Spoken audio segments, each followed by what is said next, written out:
Subscribe करिए हमारे channel target UP TET CTET को और बेल आइकन को दबाइए।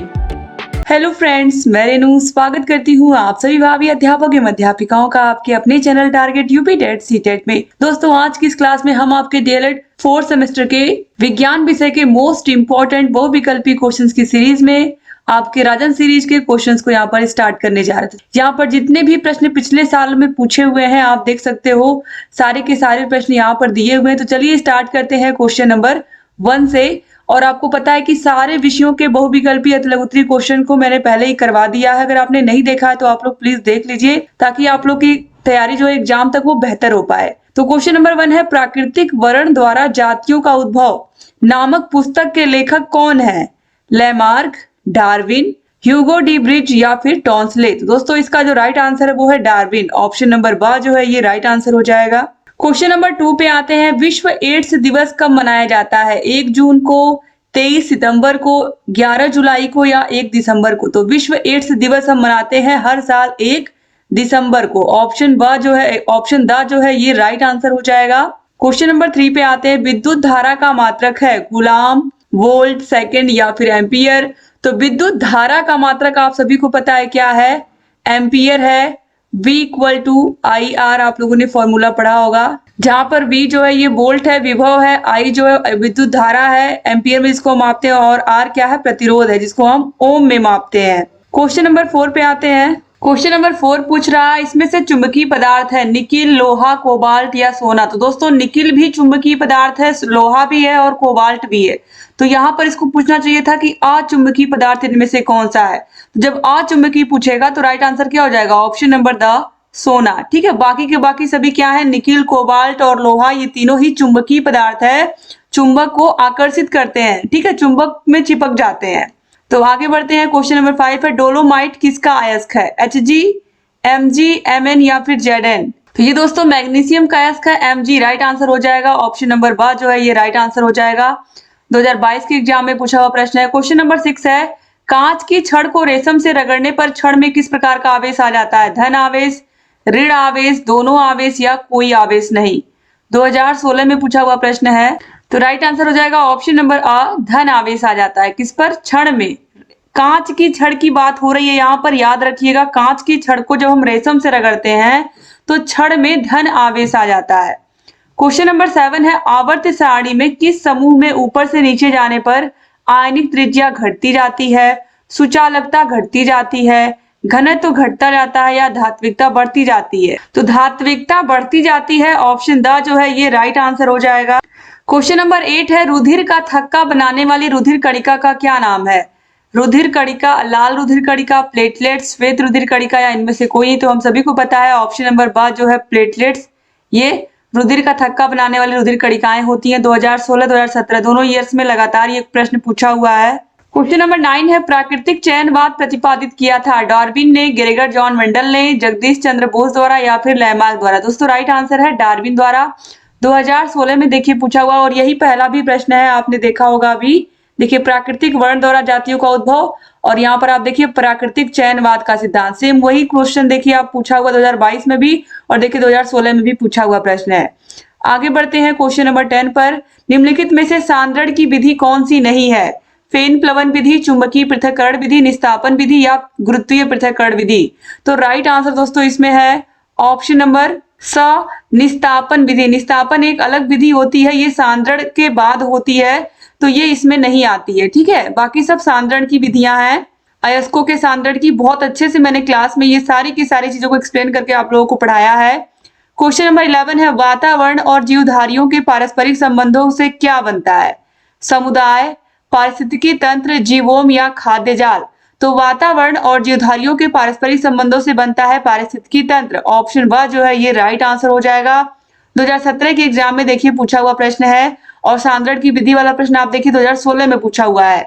क्वेश्चन नंबर 12 पे आते हैं, शुष्क सेल में किस पदार्थ की छड़ एनोड का कार्य करती है? एनोड मतलब धनायन का काम करती है। कार्बन की, सिलिकॉन की, जर्मेनियम की या बोरॉन की? तो राइट आंसर हो जाएगा ऑप्शन नंबर अ, कार्बन की छड़। कार्बन की छड़ धनायन का काम करती है। आगे बढ़ते हैं। क्वेश्चन नंबर 13 है, एलिसा परीक्षण है हेपेटाइटिस, क्षय रोग, एड्स या फिर टाइफाइड? तो ये एड्स में परीक्षण किया जाता है, एलिसा परीक्षण, तो ऑप्शन सा जो है ये सही हो जाएगा।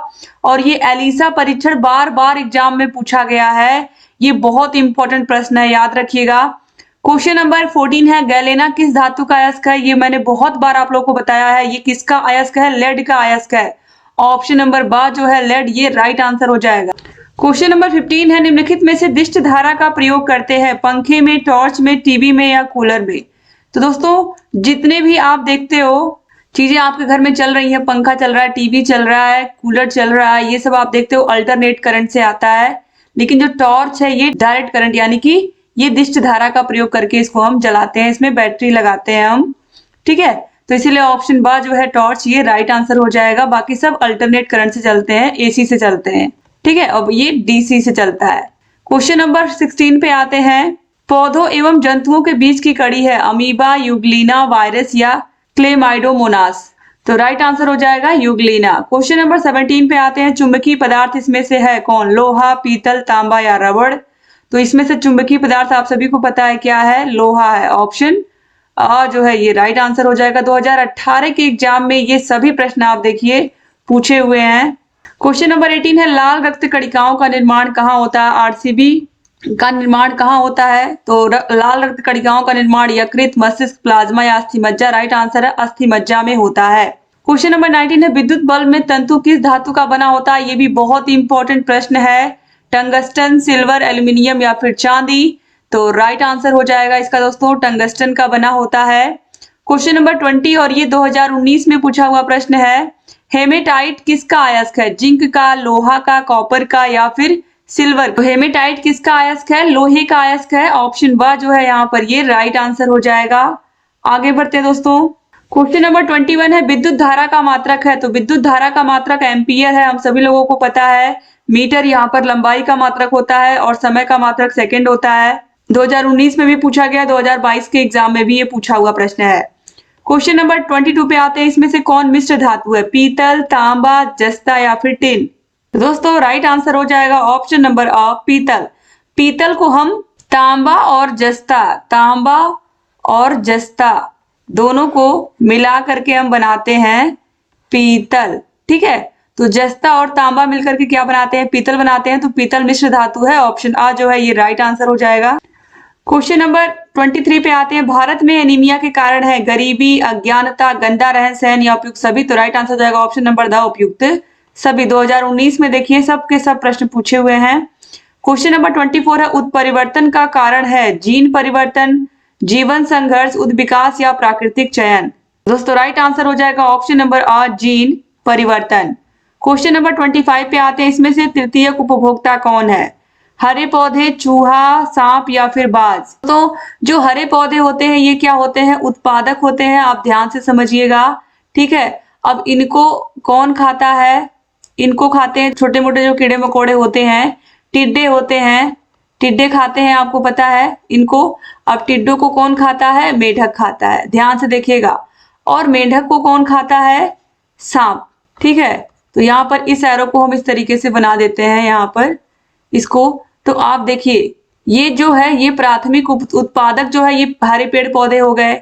हरे पेड़ पौधे क्या हो गए? उत्पादक हो गए।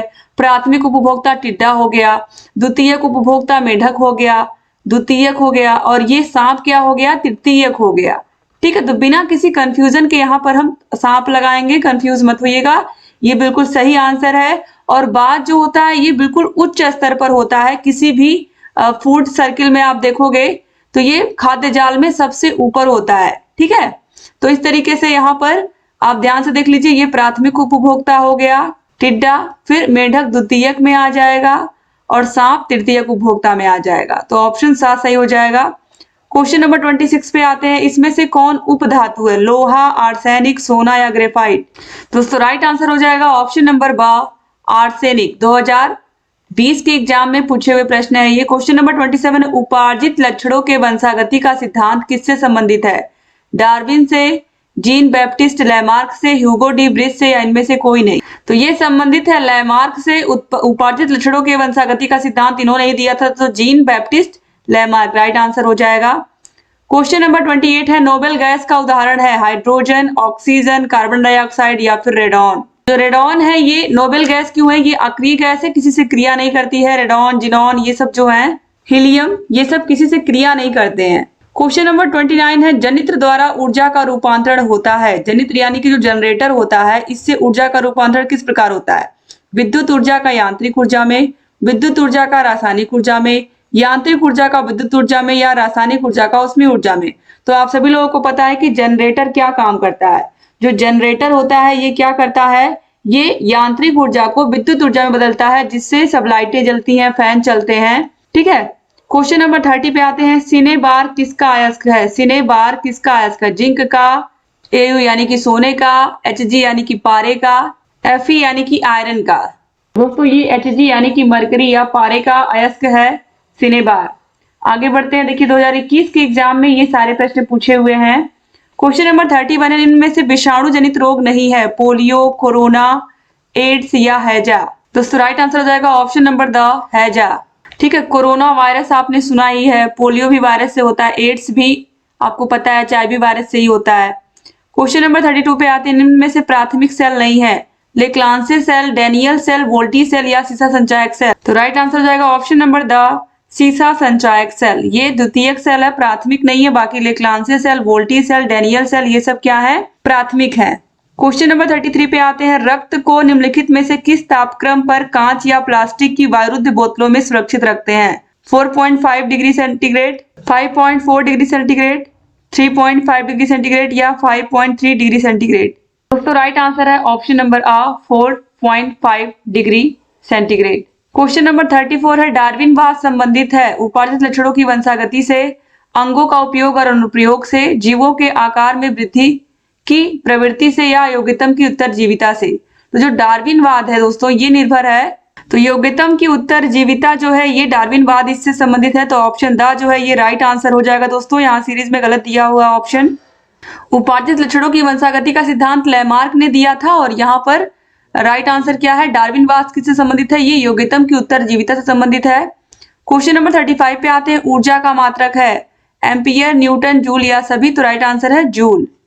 क्वेश्चन नंबर 36 पे आते हैं, कार्य का सही सूत्र है। तो कार्य बराबर बल गुणे बल की दिशा में विस्थापन। तो ऑप्शन आ जो है ये सही जाएगा, W = F × D। Question number 37 पे आते हैं, किसी वस्तु के कार्य करने की क्षमता को क्या कहते हैं? किसी वस्तु के कार्य करने की क्षमता को ही हम क्या कहते हैं? ऊर्जा कहते हैं। आगे बढ़ते हैं क्वेश्चन नंबर 38 पर, एकांक आवेश पर समय किसका सूत्र है? तो देखिए एकांक आवेश I = Q/T के। ठीक है। तो ये देखिए ये आवेश है, आवेश Q और T क्या है? समय है। तो एकांक आवेश को जानने में जितना समय लगता है वही होता है विद्युत धारा। तो ऑप्शन आ जो है ये विद्युत धारा का सूत्र है, I = Q/T के, आवेश बटा समय के। क्वेश्चन नंबर 39 है, ऊर्जा का सबसे महत्वपूर्ण स्रोत है। तो पृथ्वी पर ऊर्जा का सबसे महत्वपूर्ण स्रोत क्या है? सूर्य है, आप सभी को पता है। क्वेश्चन नंबर 40 पे आते हैं, उनमें से जल में घुलनशील विटामिन। तो मैंने बार बार आपको बताया जल में घुलनशील BC है, और वसा में घुलनशील KEDA, कीड़ा। इस तरीके से मैंने लर्न करने को आपको बताया है। तो यहाँ पर आप देखिए, यहाँ पर ऑप्शन बा जो है B और C ये राइट आंसर हो जाएगा। क्वेश्चन नंबर 41 पे आते हैं, इनमें से कौन सा वसा में घुलनशील विटामिन है? तो वसा में घुलनशील अभी मैंने बताया KEDA, ऑप्शन अ सही हो जाएगा। क्वेश्चन नंबर 42 है, स्कर्वी रोग की क्या पहचान है? मसूड़ों में रक्तस्राव, हाथ का फूलना, रुधिर छींटता या कोई नहीं, तो मसूड़ों से रक्त स्राव। क्वेश्चन नंबर 43 पे आते हैं, कैलेमाइन का रासायनिक सूत्र है ZnS, ZnO, ZnCO3 या Fe2CO3। तो राइट आंसर है ZnCO3, ऑप्शन सा जो है ये राइट आंसर हो जाएगा। क्वेश्चन नंबर 44 पे आते हैं, RBC की जीवन अवधि कम हो जाती है एनीमिया रोग में, थैलेसीमिया रोग में, हीमोफीलिया रोग में या फाइलेरिया रोग में। दोस्तों राइट आंसर हो जाएगा ऑप्शन नंबर बा, थैलेसीमिया रोग में। दोस्तों जो थैलेसीमिया होता है ये एनीमिया से गंभीर स्थिति होती है। जैसे एनीमिया में लाल रक्त कणिकाओं की कमी हो जाती है, थैलेसीमिया जब होता है तो इसमें जो लाल रक्त कणिकाएं होती भी है शरीर में, उनकी जीवन अवधि बहुत कम हो जाती है, घटने लगती है बहुत तेजी से। ठीक है। तो ऑप्शन ब सही हो जाएगा। क्वेश्चन नंबर 45 पे आते हैं, किसी आवर्त में बाएं से दाएं जाने पर तत्वों की धन विद्युत प्रवृत्ति बढ़ती जाती है, धात्विकता बढ़ती है, आयनिक त्रिज्या बढ़ती है, या तत्वों में ऑक्साइड की क्षारीय प्रवृत्ति घटती है। दोस्तों राइट आंसर हो जाएगा ऑप्शन नंबर द, तत्वों के ऑक्साइड की क्षारीय प्रवृत्ति घटती है, क्योंकि यहाँ पर अम्लीय प्रवृत्ति बढ़ती है तो क्षारीय प्रवृत्ति क्या होती है, घटती है। क्वेश्चन नंबर 46 है, लैमार्कवाद का आधार है जाति उद्भवन, उपार्जित लक्षणों की वंशागति, जनसंख्या गतिकी या जीवन संघर्ष। तो राइट आंसर है उपार्जित लक्षणों की वंशागति, और इसी का सिद्धांत इन्होंने दिया है, लैमार्क ने उपार्जित लक्षणों की वंशागति का सिद्धांत। आगे बढ़ते हैं क्वेश्चन नंबर 47 पर। क्वेश्चन नंबर 47 कह रहा है कि इनमें से कौन सा समीकरण सही है। तो I equal to Q upon T मैं पहले ही आपको बता चुकी हूँ, तो आपको साफ साफ दिख रहा होगा इसमें ऑप्शन ब जो है ये राइट आंसर हो जाएगा। I यानी कि धारा, विद्युत धारा बराबर आवेश बटा समय के, जिसे हम इस तरीके से कैपिटल क्यू भी लिख सकते हैं। आगे बढ़ते हैं क्वेश्चन नंबर 48 है, मैरेस्मस तथा क्वासिक्योर रोग किसकी कमी से होता है, विटामिन की, प्रोटीन की, लिपिड की या कोई नहीं। दोस्तों राइट आंसर हो जाएगा ऑप्शन नंबर ब, प्रोटीन की कमी से होता है ये। क्वेश्चन नंबर 49 है, रक्त दाब मापा जाता है स्फेरोमीटर में, एनीमोमीटर में, एम मीटर में या स्फिग्नोमेनोमीटर में। तो आप सभी को पता है स्फिग्नोमेनोमीटर के थ्रू हमारा जो ब्लड प्रेशर है वो मापा जाता है, उसको जो मापने वाली मशीन होती है उसको क्या कहते हैं, हम स्फिग्नोमेनोमीटर कहते हैं। क्वेश्चन नंबर 50 है, किस रक्त समूह को सर्वदाता कहते हैं। तो सर्वदाता किसको कहते हैं, ओ को कहते हैं। ऑप्शन द जो है ये राइट आंसर हो जाएगा। क्वेश्चन नंबर 52 पे आते हैं, किस रक्त समूह को सर्वग्राही कहते हैं। तो सर्वग्राही किसको कहते हैं, आप सभी लोगों को पता है किसको कहते हैं। तो ऑप्शन आ जो है ए बी, ये क्या है, सर्वग्राही ग्रुप है जो सभी से खून ले सकता है। क्वेश्चन नंबर 52 है, कौन सा पिरामिड सदैव सीधा होता है, ऊर्जा का, संख्या का, जीव भार का या सभी का। तो राइट आंसर है ऊर्जा का, ऊर्जा का पिरामिड हमेशा सीधा होता है। क्वेश्चन नंबर 53 पे आते हैं, पारितंत्र में ऊर्जा का प्रवाह होता है सदैव एक दिशात्मक, बहुदिशात्मक, आ और ब दोनों या कोई नहीं। तो राइट आंसर हो जाएगा ऑप्शन नंबर आ, सदैव एक दिशा में। क्वेश्चन नंबर 54 पे आते हैं, ग्रीन हाउस प्रभाव का कारण है वायु प्रदूषण, जल प्रदूषण, मृदा प्रदूषण या कोई नहीं। तो ग्रीन हाउस गैसों की वजह से ही हमारा जो वायु है वो प्रदूषित हो रहा है, तो ऑप्शन आ जो है ये राइट आंसर हो जाएगा। क्वेश्चन नंबर 55 है, ग्लोबल वार्मिंग का अर्थ है पृथ्वी का गर्म होना, पृथ्वी का ठंडा होना, दोनों या कोई नहीं। तो पृथ्वी का गर्म होना ही ग्लोबल वार्मिंग है। क्वेश्चन नंबर 56 है, ग्लोबल वार्मिंग के कारण है उत्तरी ध्रुव की बर्फ का पिघल जाना, दक्षिणी ध्रुव की बर्फ का पिघल जाना, आ और ब दोनों या फिर कोई नहीं। तो राइट आंसर हो जाएगा ऑप्शन नंबर सा, आ और ब दोनों। क्वेश्चन नंबर 57 है, ओजोन परत को कहते हैं जीवन रक्षक परत, जीवन विनाशक परत, आ और ब दोनों या कोई नहीं। तो इसको हम कहते हैं जीवन रक्षक परत, ऑप्शन आ सही हो जाएगा। क्वेश्चन नंबर 58 पे आते हैं, ओजोन परत के क्षय का कारण है chlorofluorocarbon, carbon dioxide, sulphur dioxide या सभी। तो राइट आंसर है क्लोरोफ्लोरोकार्बन, क्लोरीन, फ्लोरीन ये सब गैसें जो है ये जिम्मेदार हैं ओजोन परत के क्षय के लिए। क्वेश्चन नंबर 59 है, इन निम्न में से प्राथमिक उपभोक्ता है पौधा, खरगोश, शेर या फिर कोई नहीं। तो प्राथमिक उपभोक्ता पूछ रहा है, पौधे क्या होते हैं, उत्पादक होते हैं, खरगोश क्या होगा, प्राथमिक उपभोक्ता, क्योंकि ये क्या खाता है, ये इन्हीं पौधों को खाता है। ठीक है। क्वेश्चन नंबर 60 है, प्राथमिक उपभोक्ता होते हैं मांसाहारी, सर्वाहारी, उत्पादक या शाकाहारी। तो ये शाकाहारी, जैसे कि खरगोश हुआ, बकरी हुई, ये सब प्राथमिक उपभोक्ता होते हैं, गाय हुई। क्वेश्चन नंबर 61 पे आते हैं, विद्युत अचालक है यानी कि जिसमें विद्युत का प्रवाह नहीं होता, प्लास्टिक, चांदी, आ और बा दोनों या कोई नहीं। तो प्लास्टिक में जो विद्युत है उसका चालन नहीं होता है, आपको पता है, इसीलिए जो तारें होती हैं धातुओं की उस पर हम प्लास्टिक की परत चढ़ा देते हैं। और चांदी सबसे अच्छा सुचालक है किसका, विद्युत का। ठीक है, तो यहाँ पर ऑप्शन आ जो है प्लास्टिक ये विद्युत का अचालक है, राइट आंसर हो जाएगा।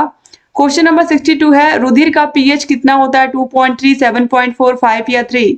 तो राइट आंसर हो जाएगा 7.4, ऑप्शन ब जो है ये राइट आंसर हो जाएगा। क्वेश्चन नंबर 63 है, रुधिर का थक्का बनाने में मदद करता है रुधिर प्लेट्स, आरबीसी, आ और बा दोनों या कोई नहीं। तो राइट आंसर है रुधिर प्लेट्स, ऑप्शन आ जो है ये राइट आंसर हो जाएगा।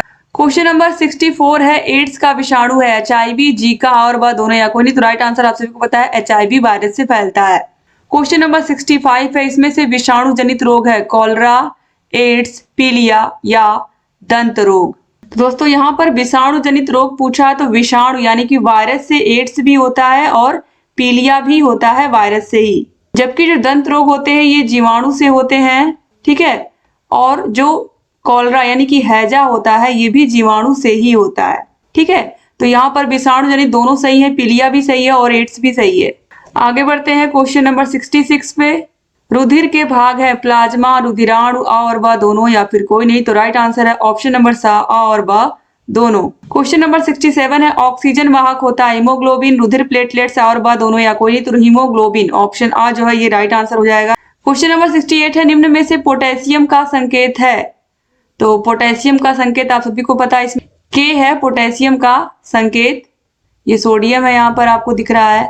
क्वेश्चन नंबर 69 है अम्ल वर्षा में उपस्थित अम्ल है नाइट्रिक अम्ल और सल्फ्यूरिक अम्ल, सिट्रिक अम्ल, एसिटिक अम्ल या हाइड्रोक्लोरिक अम्ल। तो आप सभी को पता है नाइट्रिक अम्ल और सल्फ्यूरिक अम्ल होते हैं अम्ल वर्षा में।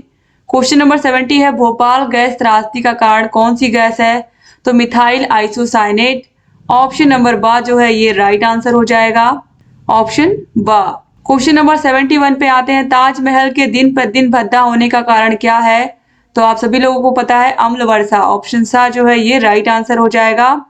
क्वेश्चन नंबर 72 है ग्रीन हाउस गैस है methane, carbon dioxide, nitrous oxide, sulphur oxide, chlorine या हाइड्रोजन। तो राइट आंसर हो जाएगा ऑप्शन आ methane, carbon dioxide, nitrous oxide. Question number 73 इसमें से कौन उत्पादक है, शेर, हिरन, बिल्ली या हरे पौधे। तो हरे पौधे क्या है, उत्पादक है। क्वेश्चन नंबर 74 है इसमें से द्वितीयक उपभोक्ता कौन है, मेंढक, हिरन, शेर या कोई नहीं। तो आप सभी लोगों को मैंने बताया था कि हरे पेड़ पौधों को कौन खाता है, टिड्डा खाता है, और टिड्डे को कौन खा लेता है, मेंढक खा लेता है। तो टिड्डा प्राथमिक उपभोक्ता हो गया और मेंढक द्वितीयक उपभोक्ता हो गया। तो ऑप्शन आ जो है ये राइट आंसर हो जाएगा। क्वेश्चन नंबर 75 पे आते हैं कोशिकाओं के समूह को कहते हैं कोशिका, ऊतक, अंग या सभी। कोशिकाओं के समूह को हम ऊतक कहते हैं। क्वेश्चन नंबर 76 पे आते हैं प्रतिरोध का मात्रक है। तो प्रतिरोध का मात्रक ओम होता है, ऑप्शन ब जो है ये राइट आंसर हो जाएगा। क्वेश्चन नंबर 77 है कॉपर का अयस्क है cuprite, copper glass, copper pyrite या सभी। तो राइट आंसर है ऑप्शन नंबर द सभी। क्वेश्चन नंबर 78 पे आते हैं ओजोन परत के क्षरण से होता है त्वचा कैंसर, मोतियाबिंद, उत्परिवर्तन या उपयुक्त सभी। तो राइट आंसर हो जाएगा ऑप्शन नंबर द उपयुक्त सभी। क्वेश्चन नंबर 79 है पराबैंगनी किरणों को रोकती है ओजोन परत, ग्रीन हाउस गैसों की परत और ब दोनों या कोई नहीं। तो ओजोन परत रोकती है पृथ्वी तक पहुंचने पर, पृथ्वी तक पहुंचने में किनको, पराबैंगनी किरणों को रोक देती है। क्वेश्चन नंबर 81 है किन किन धातुओं के ऑक्साइड उभयधर्मी होते हैं, एल्यूमिनियम, जिंक, लेड या फिर सभी। तो राइट आंसर हो जाएगा ऑप्शन नंबर द ये सभी, जिंक, एल्यूमिनियम, लेड, इन सभी के। आगे बढ़ते हैं क्वेश्चन नंबर 81 विद्युत धारा मापने का यंत्र। तो विद्युत धारा को आप सभी लोगों को पता है कि मापने का यंत्र इसमें से कौन सा, अमीटर, ऑप्शन ब जो है ये राइट आंसर हो जाएगा। क्वेश्चन नंबर 82 है विभवांतर मापने का यंत्र है वोल्ट मीटर, अमीटर और ब दोनों या कोई नहीं। तो वोल्ट मीटर से हम विभवांतर मापते हैं। क्वेश्चन नंबर 83 है अम्ल वर्षा का मुख्य कारण है वायु प्रदूषण, जल प्रदूषण, मृदा प्रदूषण या सभी। तो अम्ल वर्षा का जो प्रमुख कारण है वो है वायु प्रदूषण, ऑप्शन आ जो है ये राइट आंसर हो जाएगा। और इस तरीके से सारे के सारे जितने भी प्रश्न थे आपने सारे प्रश्नों को कंप्लीट कर लिया। दोस्तों आपको अगर 4th सेमेस्टर में 8 के 8 विषयों के हाथों से लिखे हुए नोट्स चाहिए, सारे के सारे विषयों की क्लासेस, सारे के सारे विषयों के चैप्टर वाइज टेस्ट, सारे विषयों के प्रीवियस ईयर क्वेश्चन पेपर्स, ये सब आपको मिलेंगे हमारे app target UP TET CTET app में आपको ये पूरी की पूरी जो सीरीज आप देख रहे हो, राजन सीरीज, पवन सीरीज, ये पूरी की पूरी सीरीज की हम आपको अलग से पूरा दे देते हैं पीडीएफ इसकी, और जो पूरा क्लासेस हमने रिकॉर्ड किए हैं ये सब आपको मिल जाते हैं हमारे ऐप में। तो ऐप से पढ़ने से फायदा ये होता है कि कम समय में अपने सिलेबस की पूरी तैयारी बहुत अच्छे से कर पाते हैं। तो आप लोग जरूर जुड़िए, यहाँ कॉन्टेक्ट नंबर दिया हुआ, इस पर कॉन्टेक्ट करके आप सारी जानकारी ले सकते हैं। क्लास को शेयर करना मत भूलिएगा, और अगर चैनल को सब्सक्राइब नहीं किया अभी तक तो प्लीज सब्सक्राइब भी कर दीजिए, ताकि जो भी नई क्लासेस हम लाते हैं वो उनका नोटिफिकेशन आपके पास समय से जाए और आप सारे क्लासेस को ऐसे ही देखते रहें। Thank you so much class को पूरा देखने के लिए। एक बार फिर से आप सभी का चैनल से बने रहिए और ढेर सारी क्लासेस लेकर के आते रहेंगे और आपकी तैयारी को और बेहतर बनाते रहेंगे। तो पूरे के पूरे क्वेश्चंस को मैंने एक ही पार्ट में कंप्लीट कर दिया, ताकि आपको अलग से ढूंढना ना पड़े सेकंड पार्ट, क्योंकि कम क्वेश्चन थे। तो एक बार फिर से आप सभी का बहुत बहुत धन्यवाद।